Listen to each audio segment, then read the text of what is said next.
سورہ قریش، سورہ قریش کا تعارف، مقام نزول۔ سورہ قریش زیادہ صحیح قول کے مطابق مکیہ ہے۔ آیات، کلمات اور حروف کی تعداد: اس سورت میں 1 رکوع، 4 آیتیں، 17 کلمے اور 73 حروف ہیں۔ قریش نام رکھنے کی وجہ: قریش ایک قبیلے کا نام ہے اور اس سورت کی پہلی آیت میں یہ لفظ موجود ہے، اس مناسبت سے اسے سورہ قریش کہا جاتا ہے۔ سورہ قریش کے مضامین: اس سورت میں بیان کیا گیا کہ اللہ تعالیٰ نے قریش کو تجارت کے لیے ہر سال میں 2 سفر کرنے کی طرف رغبت دلائی اور ان کی محبت ان کے دل میں ڈال دی، اس لیے انہیں چاہیے کہ بتوں کی بجائے اس رب تعالیٰ کی عبادت کریں جس نے انہیں بھوک میں کھانا دیا اور انہیں کئی قسم کے خوف سے امن عطا کیا۔ سورہ فیل کے ساتھ مناسبت: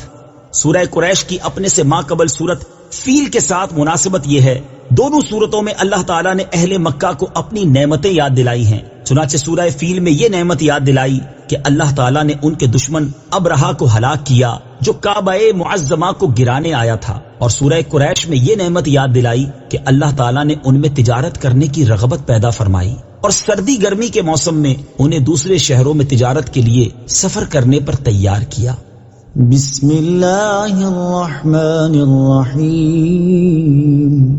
ترجمہ: اللہ کے نام سے شروع جو نہایت مہربان رحمت والا ہے۔ لإيلاف قريش إيلافهم رحلة الشتاء والصيف فليعبدوا رب هذا البيت الذي أطعمهم من جوع وآمنهم من خوف۔ ترجمہ: قریش کو مانوس کرنے کی وجہ سے، انہیں سردی اور گرمی دونوں کے سفر سے مانوس کرنے کی وجہ سے، تو انہیں اس گھر کے رب کی عبادت کرنی چاہیے جس نے انہیں بھوک میں کھانا دیا اور انہیں خوف سے امن بخشا۔ لإيلاف قريش، قریش کو مانوس کرنے کی وجہ سے۔ تفسیر صراط الجنان میں ہے، اس سورت کا خلاصہ یہ ہے کہ اللہ تعالیٰ کی نعمتیں بے شمار ہیں، ان میں سے ایک ظاہری نعمت یہ ہے کہ اس نے قریش کو ہر سال میں 2 سفروں کی طرف رغبت دلائی اور ان کی محبت ان کے دل میں ڈالی۔ چنانچہ قریش تجارت کے لیے سردی کے موسم میں یمن کا اور گرمی کے موسم میں شام کا سفر کرتے تھے، اور ہر جگہ کے لوگ انہیں اہل حرم کہتے تھے اور ان کی عزت و حرمت کرتے تھے۔ یہ امن کے ساتھ تجارتیں کرتے، ان تجارتوں سے فائدے اٹھاتے، اور مکہ مکرمہ جہاں نہ کھیتی ہے اور نہ معاش کے اسباب، وہاں رہائش رکھنے کے لیے مسلسل سرمایہ پہنچاتے۔ ان پر اللہ تعالیٰ کی یہ نعمت ظاہر ہے اور یہ لوگ اس سے فائدہ اٹھاتے ہیں، تو انہیں چاہیے کہ وہ اس نعمت کا شکر ادا کرتے ہوئے کعبہ معظمہ کے رب کی عبادت کریں جس نے انہیں ان سفروں کے ذریعے بھوک کی اس حالت میں کھانا دیا جس میں وہ ان سفروں سے پہلے اپنے وطن میں کھیتی نہ ہونے کے باعث مبتلا تھے، اور انہیں حرم شریف کے سبب اور مکہ والے ہونے کی وجہ سے خوف سے امن بخشا کہ کوئی ان کے ساتھ مزاحمت نہیں کرتا، حالانکہ ان کے اطراف اور قرب و جوار میں قتل و غارت گری ہوتی رہتی ہے، قافلے لٹتے ہیں اور مسافر مارے جاتے ہیں۔ بعض مفسرین نے فرمایا کہ خوف سے امن بخشنے سے مراد یہ ہے کہ انہیں جذام کے مرض سے امن دیا کہ ان کے شہر میں انہیں جذام کا مرض نہ ہوگا، اور بعض مفسرین نے فرمایا کہ اس سے مراد یہ ہے کہ تاجدار رسالت صلی اللہ تعالی علیہ وآلہ وسلم کی برکت سے انہیں عظیم خوف سے امان عطا فرمائی۔ قریش کا تعارف: قریش اس قبیلے کا نام ہے جس میں سید المرسلین صلی اللہ تعالی علیہ وآلہ وسلم کی ولادت مبارکہ ہوئی۔ اس قبیلے کے اس نام کی مختلف وجوہات بیان کی گئی ہیں، ان میں سے ایک یہ ہے کہ حضور اقدس صلی اللہ تعالی علیہ وآلہ وسلم کے آباء و اجداد میں سے ایک با کمال ہستی فہر بن مالک ہیں، ان کا لقب قریش ہے اور ان کی اولاد قریشی یا قریش کہلاتی ہے۔ فہر بن مالک قریش اس لیے کہلاتے ہیں کہ قریش ایک سمندری جانور کا نام ہے جو بہت ہی طاقتور ہوتا ہے اور وہ سمندری جانوروں کو کھا ڈالتا ہے۔ یہ جانور تمام جانوروں پر ہمیشہ غالب ہی رہتا ہے، کبھی مغلوب نہیں ہوتا، اور چونکہ فہر بن مالک اپنی شجاعت اور خدا داد طاقت کی بنا پر عرب کے تمام قبائل پر غالب تھے، اس لیے تمام عرب والے ان کو قریش کے لقب سے پکارنے لگے۔ قریش کے بارے میں احادیث: یہاں قریش سے متعلق 3 احادیث سماعت فرمائیے۔ نمبر 1، حضرت واثلہ بن اسقع رضی اللہ تعالی عنہ سے روایت ہے، مسلم شریف کی حدیث ہے، رسول کریم صلی اللہ تعالی علیہ وسلم نے ارشاد فرمایا،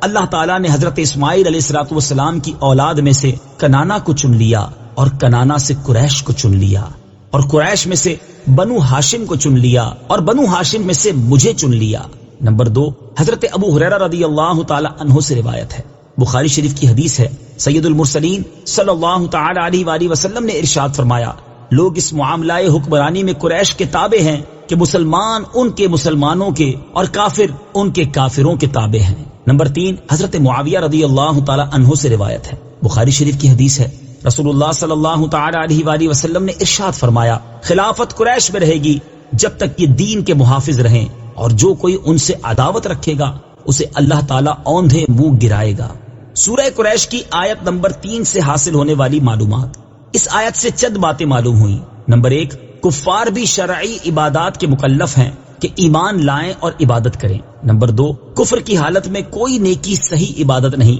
کیونکہ کفار مکہ طواف، حج، عمرہ اور حاجیوں کی خدمت کرتے تھے، مگر انہیں کل عدم قرار دیا گیا۔ نمبر 3، کعبہ معظمہ عظمت و جلال والے رب تعالیٰ کی ذات کا مظہر ہے۔ نمبر 4، اللہ تعالیٰ اگرچہ ہر ادنا و اعلیٰ کا رب ہے، لیکن اس کی ربوبیت کو اس کی اعلیٰ مخلوق کی طرف منسوب کرنا چاہیے، جیسے یوں کہنا چاہیے، اے محمد مصطفیٰ صلی اللہ تعالی علیہ وسلم کے رب، اے کعبہ معظمہ کے رب۔ لوگوں کو سہولت دینا اور معاشرے میں امن قائم کرنا اسلام کی بنیادی ترجیح اور خصوصیت ہے۔ آیت نمبر 4 میں بھوک کی حالت میں کھانا دیے جانے اور خوف کی حالت میں امن دیے جانے کا ذکر ہے۔ یاد رہے کہ بھوک اور خوف دو ایسی چیزیں ہیں جو معاشرے میں گناہوں اور بدکاریوں کی تعداد میں اضافہ کرنے، جرائم کی شرح بڑھانے، بے امنی اور بدسکونی پھیلانے میں انتہائی اہم اور مرکزی کردار ادا کرتی ہے، جبکہ بھوک کا ختم ہونا اور خوف کا دور ہو جانا معاشرے میں پاکیزہ ماحول اور امن و امان کی فضا قائم کرنے میں بہت بڑے معاون ہیں۔ اسے دوسرے انداز میں یوں سمجھ لیجئے کہ جہاں لوگوں کو سہولیات دی جاتی ہیں اور ان کی ضروریات زندگی پورا کرنے کے خاطر خواہ انتظامات ہوتے ہیں، وہاں گناہوں اور بدکاریوں کی شرح کم ہوگی، اور جہاں امن و امان قائم ہے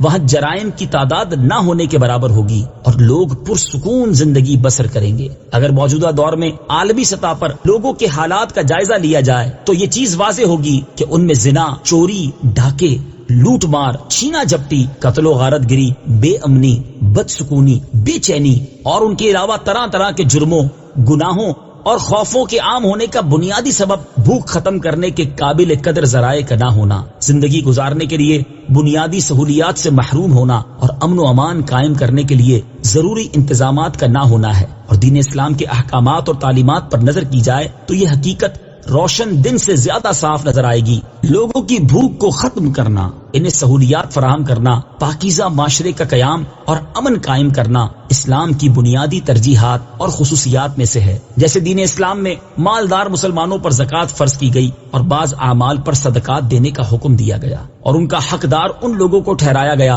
جو انتہائی ضرورت مند ہیں اور فقیری و مسکینی کی حالت میں زندگی گزار رہے ہیں، تاکہ ان کی ضرورت پوری ہونے اور فقر و مسکینی دور ہونے کا باقاعدہ انتظام ہو۔ اگر آج بھی لوگ دین اسلام کے احکام پر صحیح طریقے سے عمل کرنا شروع کر دیں اور اس کی تعلیمات کو اپنے اوپر نافذ کر لیں تو یہ دنیا میں بھی زندگی کی بنیادی اور ضروری سہولیات پالیں گے، پاکیزہ اور پرامن معاشرے میں زندگی بسر کرنے لگیں گے، اور اللہ تعالیٰ کے فضل سے آخرت میں بھی چین، سکون، راحتوں، نعمتوں اور آسائشوں میں ہمیشہ کے لیے زندگی گزاریں گے۔ اللہ تعالیٰ ہمیں دین اسلام کے احکام اور اس کی تعلیمات پر صحیح طریقے سے عمل کرنے کی توفیق عطا فرمائے، آمین۔ صدق اللہ العظیم۔